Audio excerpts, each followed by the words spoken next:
I'm your host for the day, and on behalf of Empire Forums and our esteemed partner, Silver Partner XCD, Exhibit Partner Jasul, and Brain Iron, I extend a very warm welcome to each one of you to the fourth edition of Learning and Development Summit and Awards 2025, Pune chapter curated and conceptualized by Empire Forums. So today is all about decoding the future of workforce capability, leadership development, digital learning, and performance transformation. We are bringing together thought leaders, L&D innovators, and change makers shaping the landscape of tomorrow. So get ready for the powerful keynotes, thought-provoking panels, and of course, celebration that honor the excellence in L&D gamut. So without a further ado, let's kick off the summit with our first keynote session. And to do this, I would request Mr. Sumit Mukherjee, SVP HR, HDFC ERGO General Insurance, a seasoned HR professional with over 25 years of experience across diverse domains within the corporate environment, known for driving people-centric initiatives and aligning HR strategy with organizational goals, bringing a blend of strategic vision and hands-on execution. Over to you, sir. Can we have a huge round of applause for Mr. Sumit Mukherjee? Good morning. Am I audible? Yeah, I think we've got so used to this question across the board, right? Am I audible? I think that's pretty much the first thing that we get to hear every morning, right? Okay, so good morning, everybody. It's a pleasure to be addressing such an august company over here, and it's also a huge responsibility. When you start off a session as as important as this, with so many L&D leaders being present over here, it's a bit of a pressure also. And in case you're wondering why a person who's been a trainer for so long would choose to stand at a podium rather than take a collar mic and walk around, the answer is because he's an old one. So that's the reason, right? So honestly, though, I have to. I will be, also referring to some notes over here, so I hope you excuse me for that. Right, so can we have the presentation going, please? Right, the theme for, of course, today is L&D 2025 and beyond. And when we talk about L&D 2025 and beyond, this could not have been more timely or relevant, really. The entire environment that we have, the way that things have moved over the last few years, has changed the way that we have been operating as an L&D function in the entire spectrum across industries. It really doesn't matter whether you're from the industry I represent, which is BFSI, or you're from IT, or from manufacturing. The way that learning has changed over the last few years has been phenomenal. A few years ago, when we were talking about innovations in LMS, people would be very excited about, what kind of innovations can you bring in LMS. And today, LMSs are being redefined. LMS is not really a benchmark. That is a basic hygiene. Having an LXP is the standard today. How much are you investing in micro learning is going to be measured more than how much you're going to spend on traditional learning methods. So it's really a situation where we find ourselves in, wherein we are completely changing the way things are today and the way that things are going to be for the future. So without much further ado, let me also kind of launch into the presentation itself. I don't want to take too much of your time, though I have been told to take my time, but I'll try and not do that. Okay, so when we talk about reimagining, reskilling, and reinventing, these are words that we have been using for ages. It's not something that we have not heard before, but the context in which we use them keeps changing. It is not the same as what it was before. A few years ago, reimagining what L&D would look like in 2025, we probably would not have understood the impact that AI would have. We would not have. Because that time, AI for us was a chatbot. That's all we knew about. We did not understand, possibly, and still struggle to understand the impact the LMS had at that point of time. Um, you know, and the uptake on technology-driven learning, from where it was to where it is today. Um, I can speak for organizations which are more retail-based, frontline sales-based. Um, in about 7 years ago, when we started investing into LMS, really, and that's how far behind most of the insurance companies were. So about 7-8 years ago, when we actually started investing into LMS, we had an uptake of less than 10%. We had single-digit uptake, to a situation where we are talking about almost 80% of the organization be using digital learning methods today. Not necessarily LMS, but other methods also, but typically the usage has changed and the way that things have changed. So when we talk about reimagining, it is not just about the fact that, focusing on the traditional learning models is not going to really give us the results that we're looking at from the past. What we need to look at is, are we doing justice to what the role that we're playing? And this is something that we have to ask ourselves. A question which I often ask to my team is that, what is your purpose? What is the purpose for which you are here? And now that if you have identified a purpose, is everything that you're doing aligned with that purpose or not? Now that alignment will only come when we are challenging the status quo. If we keep, we keep adhering to the status quo and we do not change that, then automatically nothing will change. We will not be able to start reimagining as to what can happen. And that is where the traditional learning models really have come into question. We have to also talk about reskilling. Reskilling is about adapting to evolving industry trends. It is not about necessarily taking up what is in fashion today. What happens is, a lot of times, and this happens, I can speak from my experience across industries, that every organization will have leaders who will hear a buzzword and want that implemented in their organization, irrespective of whether that is relevant or not, irrespective of whether that is going to serve any purpose or not. And that is something that we have to really start questioning, and we have to really push back and say that, when we're talking about reskilling, we are not talking about reskilling people because that's something that is in vogue. We are talking about reskilling people because that is something which is a necessity.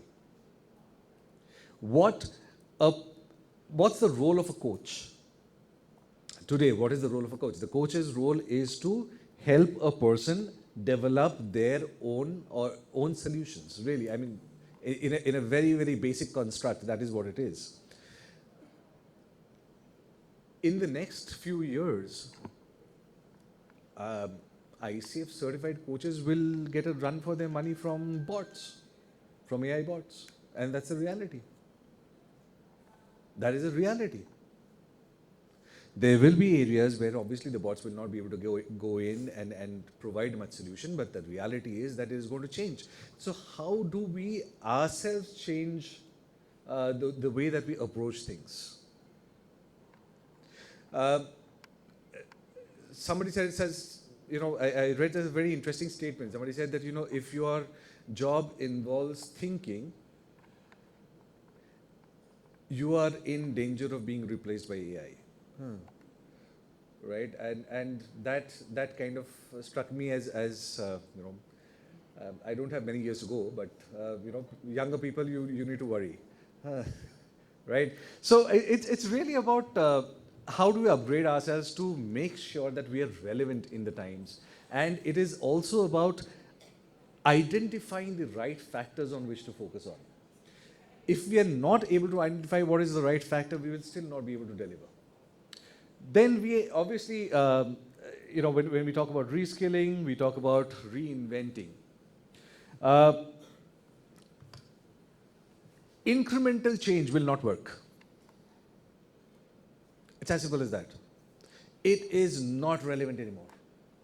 Incremental change is just increments over what we are doing today. If we continue to do what we are doing today, we will be left behind. We have to transform the way that we look at things.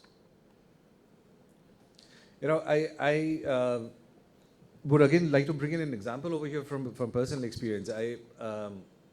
One of my earlier managers had a very interesting conversation with me. This was about 15 years ago. And he asked me, what do I do on a regular basis? What are my KRIs and so on and so forth. And at the end of that conversation, which was about 10 minutes, I explained to him everything that I did. At the end of the conversation, he said, then, okay, what value are you adding to the organization? And I am still as stumped as that day. What value are you adding to the organization, really? And whenever anybody asks you that question, you will be stumped because you're not really looking at it from the organization point of view. We are always looking at it from the perspective that, how am I adding value? Yes, I look at how am I adding value, but I'm not looking at it, how am I adding value to the organization? I'm just looking at it, how am I adding value? Full stop. वो value मेरे लिए भी हो सकता है. Right? It could be that I'm adding value to my team. Could be. But am I adding value to the organization? Now that is a question which needs to be answered. And that's where transformational change really comes. The moment we start asking ourselves is, are we adding value to the organization? And if so, the fundamental question which every L&D person struggles with, and it's a question which comes up in every discussion with every business leader. ROI बताओ. पूछते हैं ना, मुझे भी पूछते हैं, मैंने भी जवाब नहीं दिया आज तक. But the reality is that, if we are able to identify what is the value that we are adding to the organization, that is exactly where we will be able to respond to the question. ROI doesn't necessarily have to be in monetary terms. And this is again a change, a shift in thought process. ROI doesn't have to be in monetary terms. ROI can be looked at from a development perspective also. How many internal leaders have we created? That's ROI. How many transformations or change processes have we managed? That's ROI. How many product launches have we helped with? And what has been the success of those products? That's ROI. Monetary? No. Value add? Yes. That is transformational change. And that's, I really want to spend some time on this one and talk about this, because I think this is an area which is actually going to help us go beyond what we are doing today. Right? But none of this, and let's be very clear, none of this is possible in an environment where we will have the fear of failure. If we are constantly plagued by the fear of failure, we will not try new things. We will not do new things. We will not try to make any changes. We will try to make incremental changes, but transformational quantum leap, not going to happen, right? And how do we ensure that we are able to move out of that fear of failure? Is this something that L&D can do? Sir लाके ना बोल सकते हो. Can we? The answer is maybe. But if we don't start talking about it today, we will never be able to change it. We will never be able to change it. It took us 4 years, and I'm being very honest, it took us 4 years of speaking about it within the organization repeatedly to get to the stage where we are today as HDFC ERGO, where we are talking about being in an environment where fear of failure is not driving us.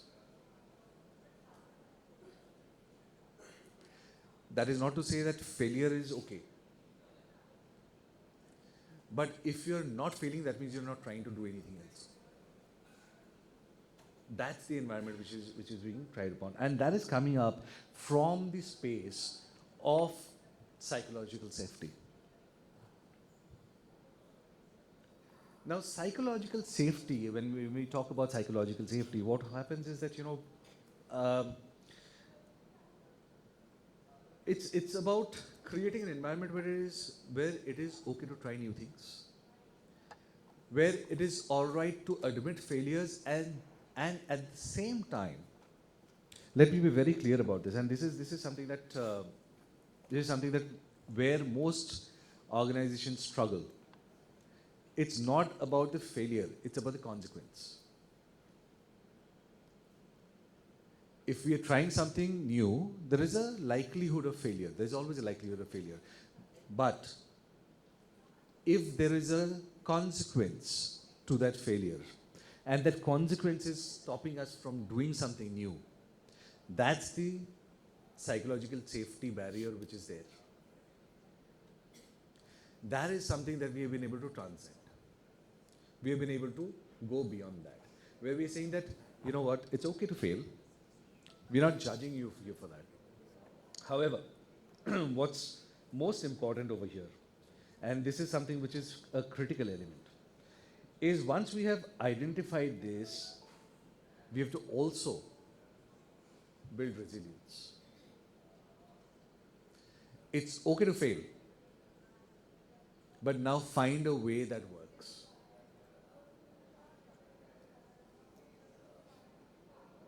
And we experience it every day. Sometimes, when we are doing our daily work, sometimes when we are doing our reviews, and I'm fresh off a review from yesterday, so it's kind of the scars are still real. It's something which is there. It's a and not just fresh off a review. So let me be very honest. Yesterday, I had to stand up and tell my CHRO that, you know what, these are the 3 new initiatives we launched, and we failed spectacularly in this. And I use this word. I said, we failed spectacularly. Now give me 2 weeks' time, I'll come back to you with a solution on this. I'll make this a success. But today this is a failure. And the response was, okay, when do we have this discussion again? So we agreed on a date and time, and that's it. That was the discussion. That is the kind of environment that we want to create.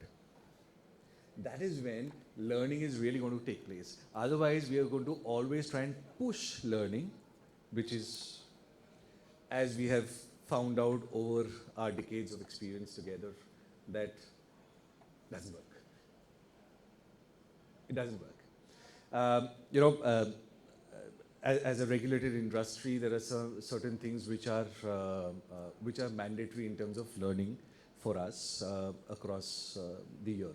So there are certain regulations which people have to go through, laws, this, that. And we have 100% completion rate. Do people really understand? No. They don't. And every year you repeat it, they look at it like, oh. Like they're seeing it the first time, because they haven't seen it the last time, they're not seeing it this time either. And they will not remember anything of it a week down the line. These include pretty important topics like anti-money laundering, cyber regulations, IRDA regulations, POSH cases. And people will just forget. Because these are mandatory modules, we push it. We make sure people go through it. There is an assessment they have to clear. We do all of that. We also know how the assessments get cleared. I mean, honestly, we are 11,000 people organization spread across the country. There is no way I can monitor the assessments. And if I start monitoring the assessment, then there is no way I can make them pass. So, it's a different topic altogether. But it's a reality that we live with. But that push is not really going to work for us. The push is not going to really work for us. Only a pull strategy will work. Only a strategy which involves buy-in from the individual learner, that's going to work for us, right? I digressed slightly over here, so let me kind of continue from here. These are things that, as I was telling you, these are embedded into the L&D culture for HDFC ERGO. We have seen improvement in trust levels. We have seen improvement in terms of the belongingness of people. And we are also seeing improvement in terms of the outcomes, some productivity related, some behavior related, but we are seeing improvement. Is it a game changer? The answer is yes, because we could never measure this before. We could never measure this before. But today we are in a position where we can, and we are doing it. And I'm glad that we're doing it, because that gives us, as L&D leaders, it gives us the opportunity to stand and talk about it. Right? Moving on from here. If you look at it from a corporate lens, and this is a very high level view that we're talking about, from a corporate lens, if you were to look at it, these are some things that which we know intuitively, right? Trust. If there is trust within the organization, if there is trust within the people who work in the organization, then learning will thrive. Then the organization will thrive. I'm sure a lot of you would have gone through the book Speed of Trust also. While trust is an element of 7 Habits, but Speed of Trust is a separate book by Stephen Covey. If you haven't gone through it, I suggest you go through it. Because Speed of Trust, all it does is talk about a very simple fundamental aspect. And what it says is that if you look at organizations which have high trust vis-a-vis organizations which have low trust, the difference in profitability is 28%. The difference in profitability of the organization is 28%. Forget the output, everything. At the end of the day, if the bottom line is 28% higher because of higher trust, imagine the output which is coming in. To give an example for our organization, how it has worked, and as I said, we are 11,000 people organization. Performing at the same level,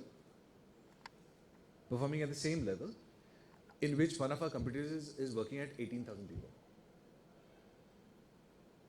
That's the difference. That's the difference that trust brings in.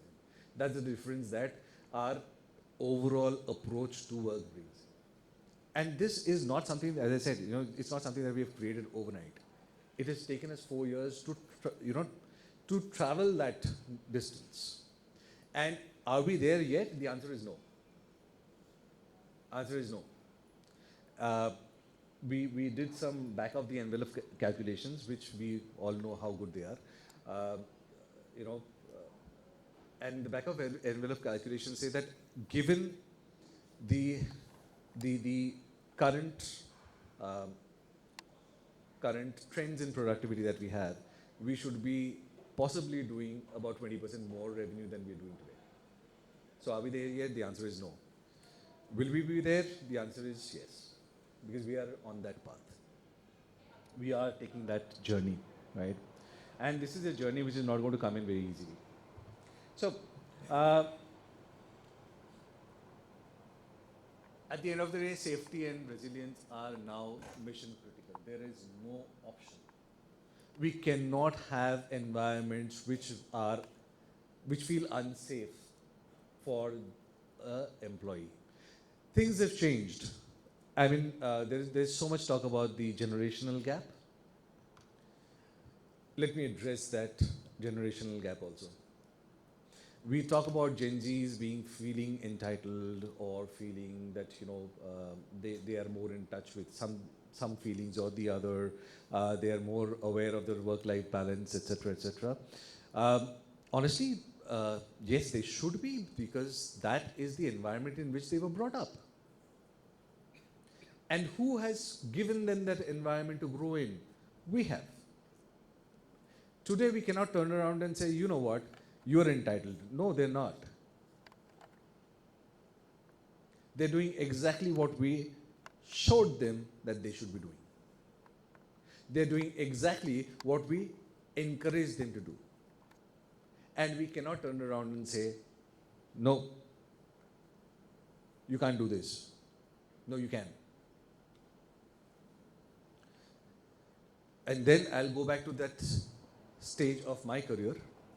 My seniors used to say the same thing about me. I'm sure they used to say the same thing about you. Your seniors would say the same thing. That you're entitled, you're doing this, that. Yeah, we were brought up in different circumstances. We were just different. I mean, that's it. But it's not that, I don't know, they haven't come from a different planet. And even if they were, let's welcome them into our fold. I think that's how it is. We are a very resilient species. We should encourage each other to work together and provide that safety and that resilience in order to ensure that everything happens in the right way. We cannot depend on competency-based learning anymore. I was going through a very interesting article yesterday. I didn't have enough time to build that into this conversation, but I will bring it up nonetheless. As L&D folks, we love our competencies. We love our skills. And we love the assessments and the learning styles and the inventories and so on and so forth that we have. We love it. And let's not ignore them, because those are the fundamentals. Those are the basics. I mean, today there is no way that anybody of us can ignore and say that, you know what, Maslow's doesn't make any sense. If Maslow's doesn't make any sense, then our existence doesn't make any sense. It's just that the environment has changed and we need to adapt those to the current environment. Again, will incremental changes work? The answer is no. We have to make a quantum leap over there. And that quantum leap is not going to happen through our traditional competencies and skills inventories and so on and so forth. No, it's not going to happen. It's only going to happen when we are able to work on only one thing. And what is that? What are the future skills? Not the skills inventory that we have today. What are the future skills? What are the skills required for the future? Let's not talk about competencies, because today competencies become quite redundant in the face of AI. I may not be very competent in maybe drafting a speech. I just give my thoughts to the AI, it'll draft a speech for me. It's as simple as that. There's nothing more to it. Right? But if I don't have the skill to deliver that speech, then it's a problem. So that is the skill that we need to work on. And that is where the future lies, really. It's also about alignment with the culture. Because if the organization culture doesn't support that, it will not work. I cannot, for example, try and bring in a very high-end, sophisticated bot to work on my behalf for explaining to customers what an insurance policy is. Won't work. Because my customers are spread wide across, it's not limited to the urban population, it is also to the rural population. I would love to see a bot trying to explain crop insurance to a farmer.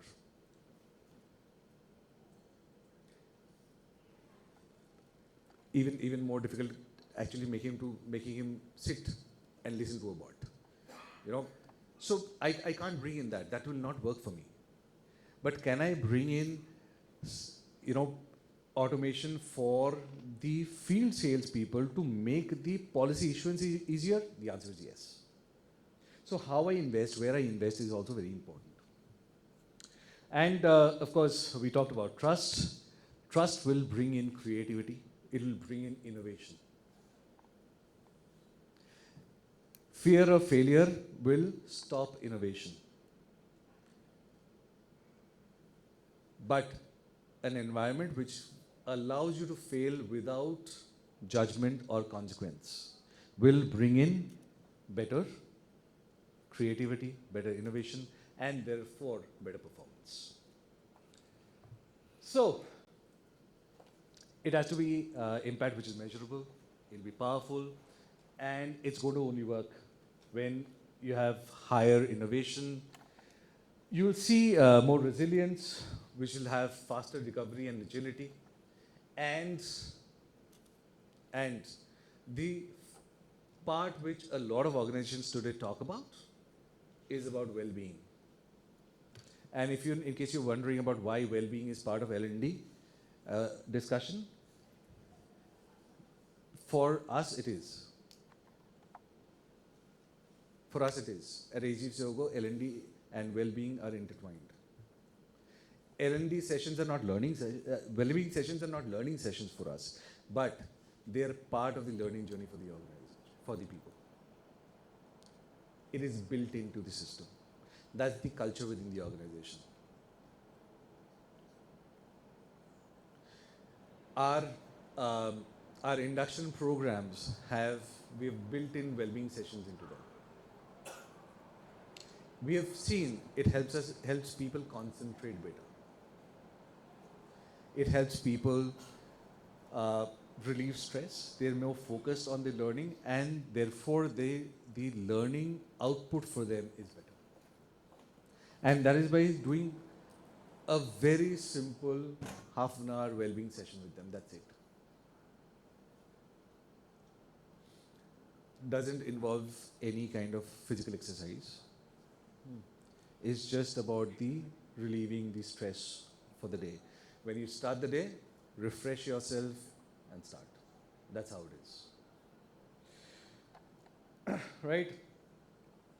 Okay. So the learning ecosystem really has to move from consumption to co-creation. And this is something which is again, I'll really try and wrap it up in the next 5-6 minutes. Don't want to take too much of time any further. I've already crossed my time limit, by the way. So just to talk about from the consumption to co-creation.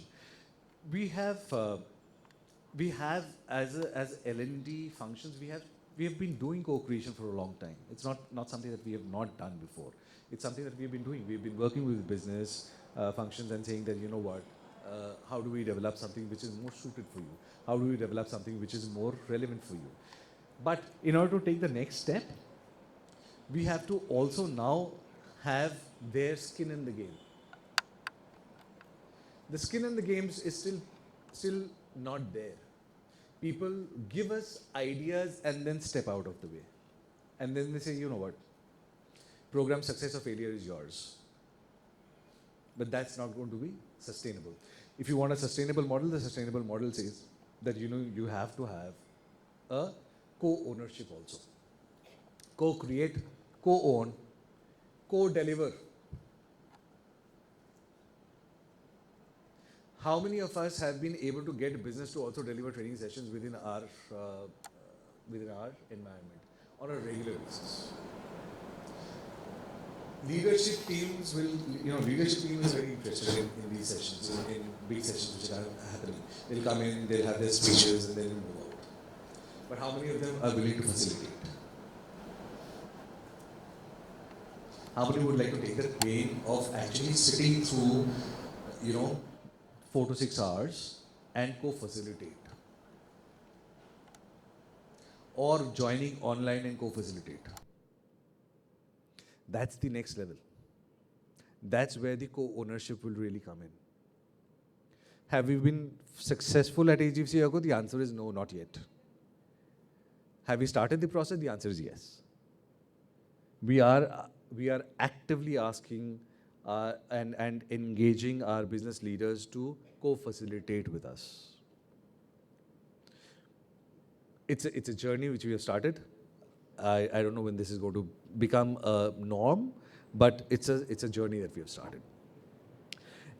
LMS is not going to be the end of it all. LMS is just going to be one of the things that we're doing. LXP is also going to be one of the things that we're doing. Micro learning is also going to be one of the things that we're doing. AI learning is also going to be one of the things that we're doing. Everything put together is going to add up to the final output that we are trying to drive. And finally, I think trust is something that we should not ever forget about, because trust is going to drive everything at the end of the day. So building safety and resilience will really come in through psychological safety. I think we've delved enough into this topic, so I'll just kind of keep it as a summary over here. And I'll be happy to answer questions, if you have any.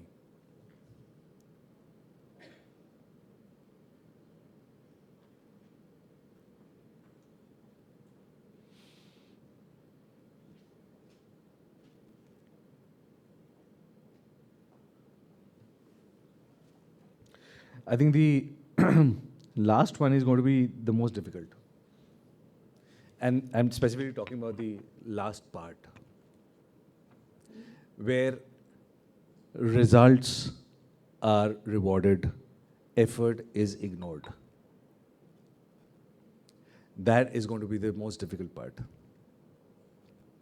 We still don't have the culture of recognizing efforts. And when we do recognize effort, by the way, I love this kind of conversation. Great effort, but hua to nahi na. Typical conversation.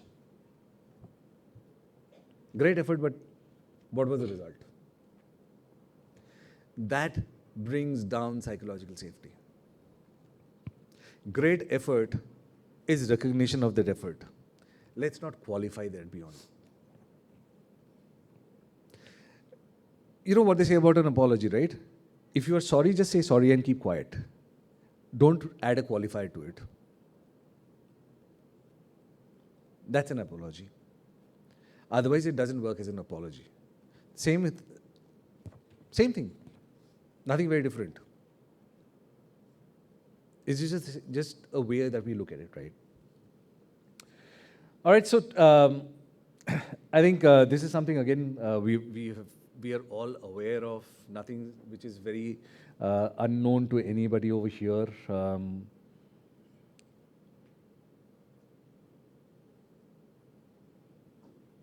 I'll just quickly cover a few things over here, and that's primarily in the space at the bottom over here. While I've given some examples over here in terms of what kind of organizations are there, what kind of work that they're doing is something that you have all explored, you've all seen. This is not an endorsement of any organization.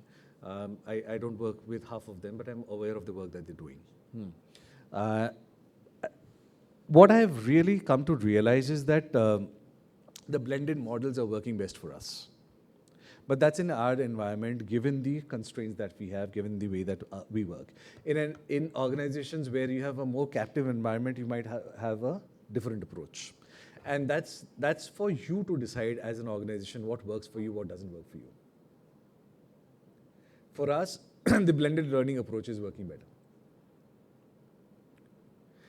But we have to identify what works for us and what doesn't work for us.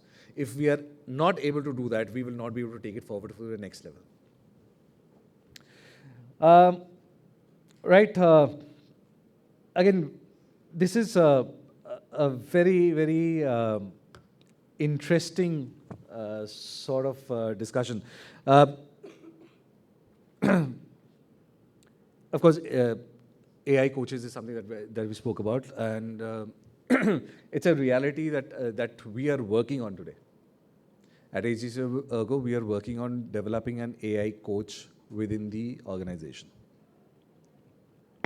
which is going to address a specific set of issues. Obviously, not everything is going to be under that, but we are working on that, and that's a first step for us. Our tech team is working very closely with us to develop this. VR, AR simulations, a lot of organizations are today using it as part of their onboarding process, of their learning process. I had first explored this some 8 years ago, doing a VR onboarding process. That time we had budget constraints in the organization I was working for at that point of time. And we did not actually delve into it, but I see a lot of organizations have actually gone ahead and done that, and I think it's a wonderful experience. I mean, just having a person joining, let's say somewhere in Dhule in Maharashtra, seeing the headquarters based out of Mumbai sitting over there, that experience on day one. Now that's an experience that we are able to give today, which we were not able to give earlier. Blockchain certifications is something that I think tech experts sitting over here would be quite aware of. It's not something that we are doing one-off. It is something that you have to do very, very focused. Again, let's focus on the skills and the future skills, skills relevant to the industry, skills relevant to the work, skills which are going to be working, which we'll be working on tomorrow, not today. We will not make flyovers for today, which will become redundant by the time the flyover gets completed. And this is true for every city, by the way, right? So the government decides that there has to be a flyover because there's so much traffic, and by the time the flyover gets completed, the traffic has quadrupled. And that flyover becomes redundant. So if we are building flyovers which are for today, then we are doing the wrong thing. We should be building flyovers for the future. And that's where blockchain certifications are going to come in play. It is not going to be something which is going to be a part of a learning journey. It is going to be part of their learning disruption. Disrupt. Disruption is a good word when used effectively. Right? Barging into a meeting and shouting is not a good disruption, but disruption is good when you're breaking journeys, when you're creating something new. That's when disruption is good. Learning in the flow of work, OJT is something that we used to always talk about in the old days, right? On-job training. Fancy term.